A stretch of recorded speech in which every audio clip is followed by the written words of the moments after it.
Hello साथियों, इस YouTube video में आप सभी का स्वागत है। आज हम क्रिया पढ़ने वाले हैं और क्रिया के महत्वपूर्ण वस्तुनिष्ठ प्रश्न देखने वाले हैं जो पिछली भर्तियों में आए हुए हैं। और ये सभी प्रश्न हम वाक्य सहित हल करेंगे। तो हमारा पहला प्रश्न है, क्रिया कितने प्रकार की होती है? तो क्रिया दो प्रकार की होती है, एक सकर्मक क्रिया होती है और एक अकर्मक क्रिया। कर्म के आधार पर क्रिया के दो भेद होते हैं। सकर्मक क्रिया, कर्म के साथ जिस क्रिया का फल कर्ता को छोड़कर कर्म पर पड़े वह क्रिया सकर्मक क्रिया कहलाती है। जैसे सतीश ने केला खरीदा, बच्चा दूध पी रहा है, मोहन आम खाता है। अकर्मक क्रिया, कर्म रहित क्रिया अकर्मक क्रिया कहलाती है। कपिल आम खाता है, इस वाक्य में क्रिया का कौन सा रूप प्रयुक्त हुआ है? तो इसमें क्रिया का प्रयुक्त इसमें क्रिया आई है सकर्मक क्रिया। कपिल आम खाता वाक्य में है सकर्मक क्रिया है। निम्नलिखित में से सकर्मक क्रिया युक्त वाक्य कौन सा है? तो सकर्मक युक्त क्रिया युक्त वाक्य है, मैं घड़ा भरता हूँ। अकर्मक क्रिया कितने भेद होते हैं? तो अकर्मक क्रिया के तीन भेद होते हैं। अकर्मक क्रिया, जिस वाक्य में क्रिया का सीधा असर फलकर्ता पर पड़े वह क्रिया अकर्मक कहलाती है। अर्थात कर्म रहित क्रिया अकर्मक क्रिया कहलाती है। जैसे बच्चा रोता है, रमा पढ़ती है और दिनेश हंसता है। जब कर्ता स्वयं कोई काम न करके किसी दूसरे व्यक्ति को कार्य करने के लिए प्रेरित करता है तब वहाँ कौन सी क्रिया होगी? तो वहाँ प्रेरणात्मक क्रिया होती है। किस क्रम में गुणवाचक विशेषण का उदाहरण है? बच्चों की त्वचा मुलायम है, उसने 5 मीटर कपड़ा खरीदा, उसके पास 4 पुस्तकें हैं, उस वृक्ष को मत काटो। तो इसमें गुणवाचक विशेषण है, बच्चों की त्वचा मुलायम होती है। गुणवाचक विशेषण, वे शब्द जो किसी संज्ञा या सर्वनाम के गुण, दोष, रूप, रंग, आकार, स्वभाव, दशा आदि का बोध कराते हैं, उन्हें गुणवाचक विशेषण कहते हैं। बिहारी ने सच्चाई लिखी, सच्चाई शब्द में कौन सा विशेषण है?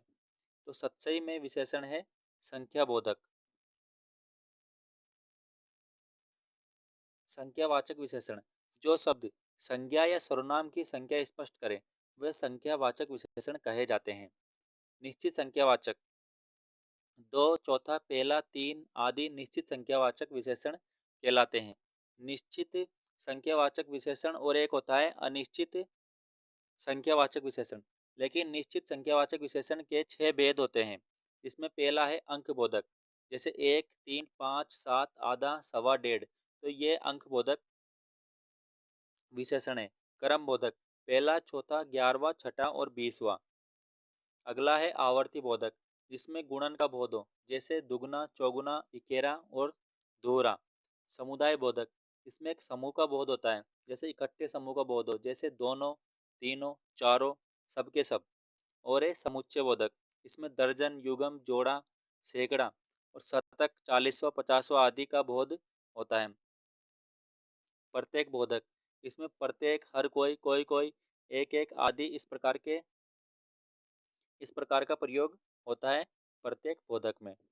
अनिश्चित संख्यावाचक विशेषण, इसमें कुछ, कई, बहुत, काफी, हजारों ऐसे शब्दों का प्रयोग होता है अनिश्चित संख्यावाचक विशेषण में। संज्ञा सबसे बना विशेषण है, तो संज्ञा सबसे बना विशेषण है लखनवी। लखनवी, लखनऊ व्यक्तिवाचक संज्ञा से बना विशेषण है लखनवी।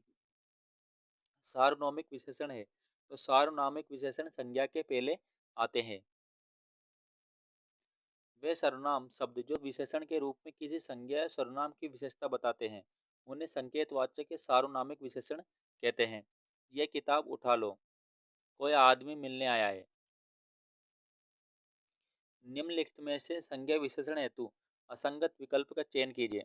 तो मनुष्य की मनुष्यता, तो ये बिल्कुल सही है। माधुर्य के माधुर्य, तो ये बिल्कुल सही है। पुष्प का पुष्पित, तो ये भी बिल्कुल सही है।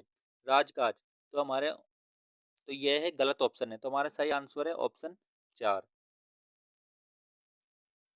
काल के आधार पर क्रिया कितने भेद होते हैं? तो काल के आधार पर क्रिया के भेद होते हैं 3।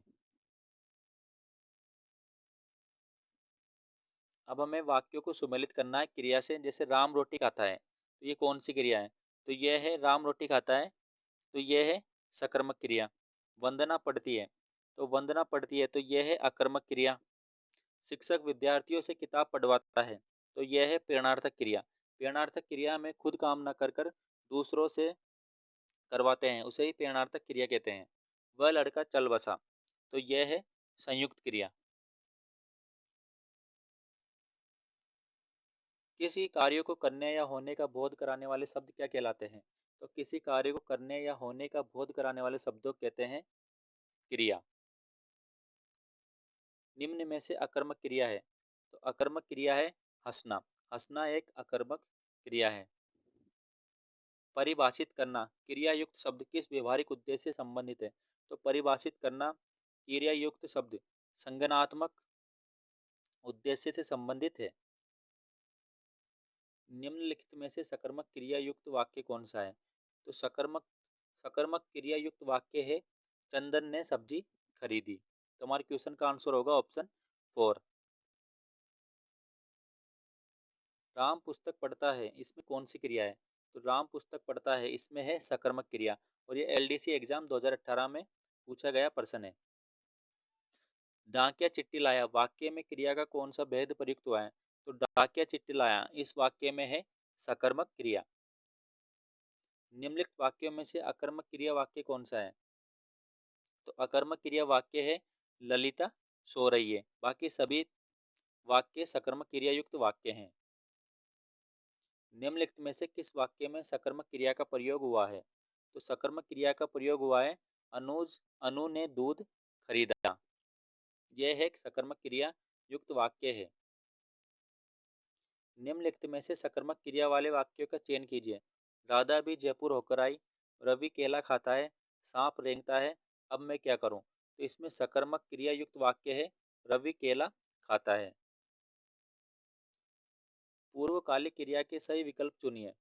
वह खाना खाकर सो गया, वह फुटबॉल खेलता रहा, वह खेल रहा है, महात्मा ने पढ़ा। तो इसका सही आंसर है वह खाना खाकर सो गया।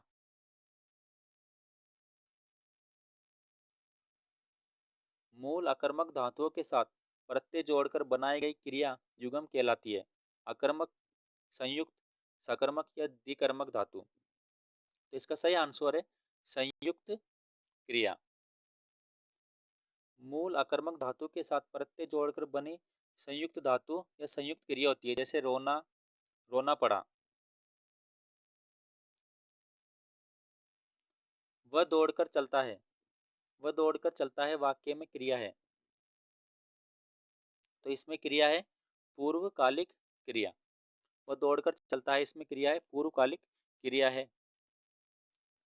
दौड़कर पूर्वकालिक क्रिया है, मूल धातु के साथ कर जोड़ा गया है। चलता है मुख्य क्रिया होती है। नौकर चिट्ठी लाया, वाक्य में क्रिया का भेद प्रस्तुत हुआ है। तो नौकर चिट्ठी लाया इसमें है सकर्मक क्रिया।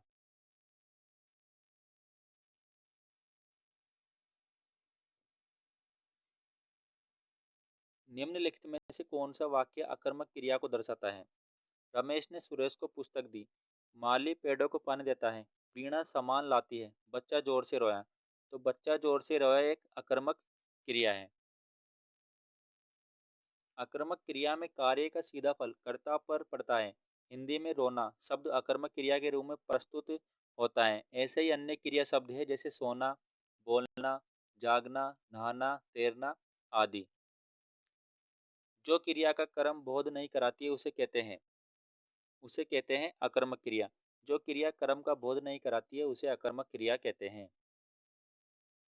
अकर्मक क्रिया में कर्म की आवश्यकता नहीं होती है, अर्थात वाक्य अपने आप में पूर्ण होता है और क्रिया का पूरा फल कर्ता पर पड़ता है।